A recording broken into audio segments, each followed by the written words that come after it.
Thank you very much for inviting me to speak here today. We usually work with cities like Stockholm, Gothenburg, Malmö, and Oslo, and as migrating cities in migration, and address the challenges and the possibilities of being cities in migration. And actually, we are announcing soon a competition that we're organizing together with Malmö, the city of Malmö, and the Van Allen Institute in New York City that will deal with newly arrivals and what we are to ask of the public space in relation to that. So I would invite you all to take part in that competition.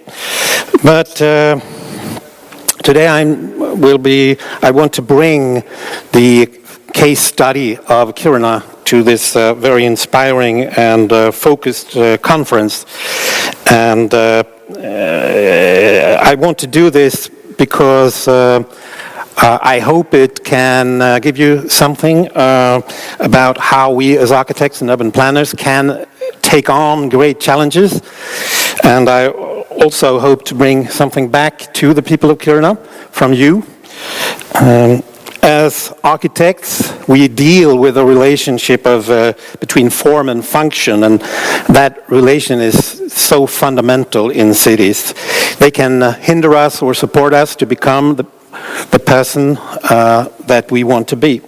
And in dealing with form and function as architects, we get interested in people. And that is why we have involved social anthropologists in our projects more and more lately, and using their methods.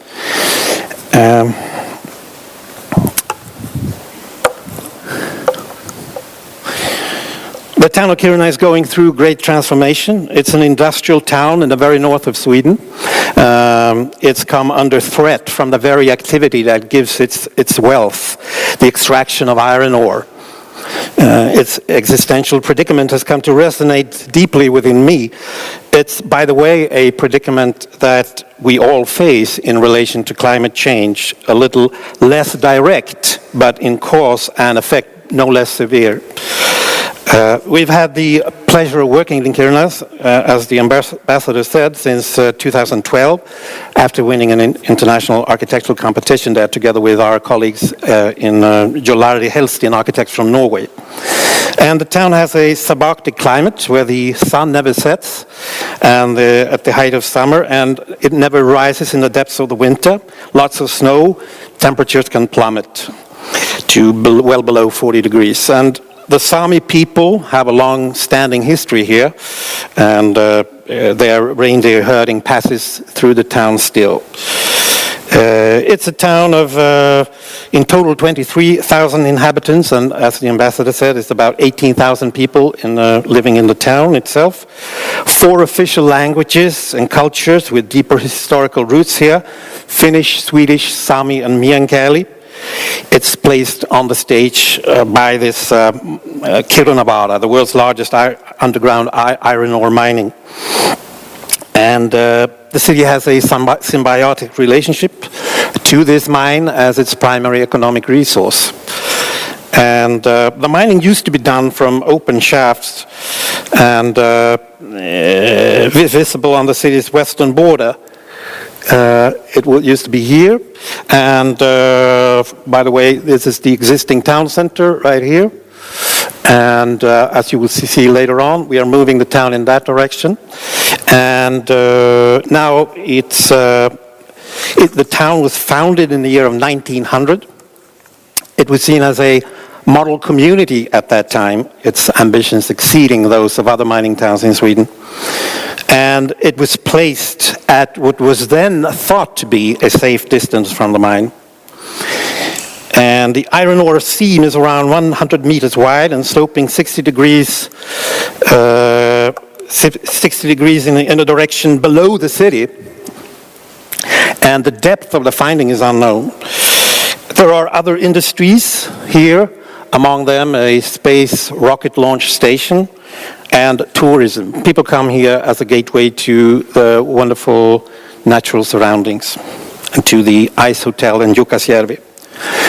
So how did it start? Well, the local authority received a very unassuming single-page letter from the mining company about 2004, 12 years ago, that they wished to establish a new main level at 350 meters underground. And the town decided to move. The initial brief for us was to present a vision and a strategy for the physical move, and a new master plan for the new town. The relocation was given a 20-year horizon, which includes up to 5,000 residential units, public buildings, workplaces, the provision of streets and public places, and the relocation of key buildings. So over half of the population then will be affected firsthand in 2 decades. How do you move a city? And how do you do it not killing it on the way? Can Kiruna's identity survive this? And if we are not to build a replica, what challenges are we to address? And I must admit that we were very confused when we took on this challenge. Where is one to start when moving a city? We pondered upon this image. We needed a city like this that could get up and walk, like this visionary image by Ron Herron of Archigram. It portrays a group of walking cities that are able to move to resources and habitable sites as needed. But we didn't think a nomadic community was the right solution here. When we talked to people outside the project, many were skeptical. The community will move, but individuals can choose to move elsewhere. Apart from the necessity of it all, what positive opportunities can come out of the move? And we felt it was important to understand more to be able to work it all. So we came to our first conclusion, really, on how to move a city, physically and spiritually. We must talk to people, we must ask them things, we want to know who they are and what they aspire for. For most people in Kiruna, the fact that the town and its residents will have to move is accepted as a part of the future. People are well aware of the fact that mining is the main source of wealth in Kiruna. That is why I think people basically are very pragmatic about the situation. But behind this general feeling, there is a variety of attitude. It depends on where you live, when you first received concrete news or information about it, and how you were affected. And it varies depending on the stage of life you're in. Families building households were most critical, but also most contributing. Where are the schools? Young people tended to be more excited about the thing, to get a new city. Older people saw more acutely what is being lost. So there were 3 urgent issues that we thought we could address in the new urban design. Firstly, that people who come here to stay, they value the outdoors. We recognize the importance of the natural surroundings as a part of the identity. The new town should give easy access to the natural landscape. People from Stockholm think that people in Kiruna want to be indoors because it's so cold. Then you wouldn't live there. You want to be outdoors, hunting, skiing. And secondly, partly due to its global inflow of people, Kiruna has developed a unique mix of people and cultures, unlike most small towns. It has a well-traveled population. It is a global village, a small, big city. It's easy to feel at home and welcome in Kiruna, even when you're coming as a guest. But the dominance of the mining leaves some people out. The future town should offer a greater variety of lifestyle choices, the broadening of the economy and diversity. Thirdly, Kiruna has an extraordinarily active public life. It's an indicator, I think, of new emerging economies. but they lack good meeting places. The new town should offer more meeting places, indoor and outdoors. We realize that the fragmented and low-density layout of the current city doesn't serve its people well in these regards. We need to maximize its urban social qualities, and the relocation of Kiruna gives Kiruna an opportunity to really reinvent its city. So we thought that the new city should connect all residents during the whole relocation process and leave no one behind. Rather than implementing a new satellite town, it's overlaid east to west over Kiruna's pre-existing fabric. The existing city and the new city, the mine and the airport. And so we take use of all its parts in the eastern periphery of the town, also along multiple north-south axes. In the long run, the town may have to grow in any direction, depending on new mineral discoveries and other conditions that we don't know today. Secondly, we take a step-by-step approach. To replace the city center is the most dramatic one. It's the first one, and it's what makes this move pretty unique. That we are moving the heart of the city, the first thing we do. It has to be done within a couple of years, really. And the dismantling and the rebuilding has already started. Thirdly, the high ambitions of the founders of Kiruna still have merits when we try to respond to what this city can do for its people today.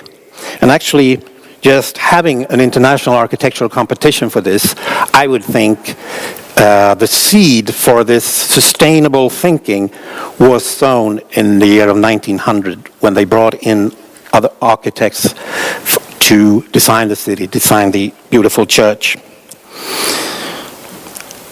So the success of Kiruna's move relies upon it becoming an attractive and exciting place so that people decide to move along.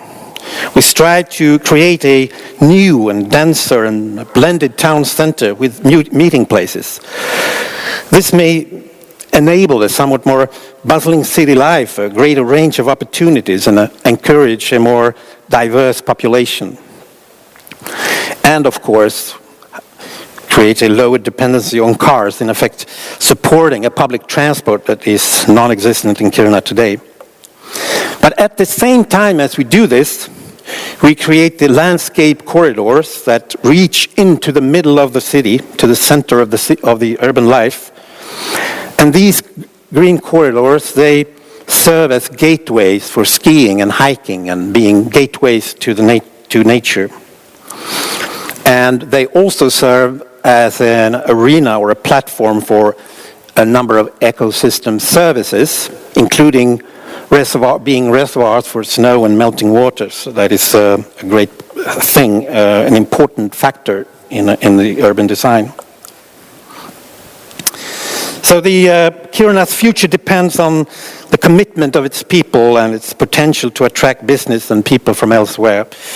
We try different ways to encourage and systematize this, and we talk about a three-legged process with the Kiruna Dialogue provides a sound direction for the move.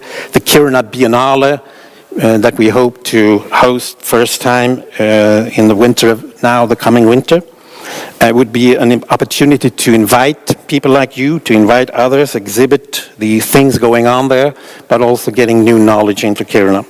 And we also talk about the Kiruna Portal being a real meeting place for those who want to go from thought to action, also being a building yard where we reuse the old town, or old buildings, facades, and building materials to bring in.